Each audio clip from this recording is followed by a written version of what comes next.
Ammo Allohni o'zi asrasin, ibodatni qilib, ha endi bir kecha o'ynasak o'ynab qopmiz-da deb beparvolikka berilgan bo'lsa-chi.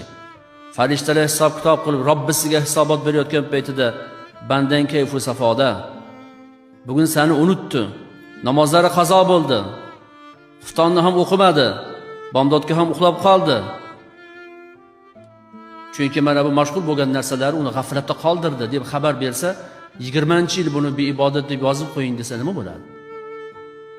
Chunki ishlar xotimasi bilan bo'ladi, hisob-kitob qilinadi.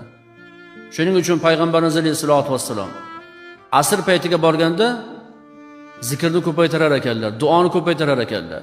Chunki asr vaqti o'tgandan keyin bugungi kun yakunlanib, ertangi kun boshlanadi. Har bir kunning nihoyasi yaxshi bo'lsin degan ma'noda qattiq e'tibor berganlar. Haftaning nihoyasi-chi, payshanbadan jumaga o'tar kechasi bo'ladi. Kecha xuddi shunday kecha bo'ldi. Alhamdulillah. Bir haftalik ibodatlar qabul qilinadigan kechada kim nima bilan mashg'ul bo'ldi? Namoyi amaliga o'sha narsa yozildi. Mana Alloh bergan umr ne'matini isrof qilish, sovurish, yo'qqa chiqarib yuborish. Holbuki kecha nafaqat bir haftalik, agar ta'bir joiz bo'lsa 1 yillik amal yoziladigan payti edi. Daftar yopiladigan payti edi. Ana shu paytdan kim qanday foydalandi? Albatta bu qiyomatga borganda ma'lum.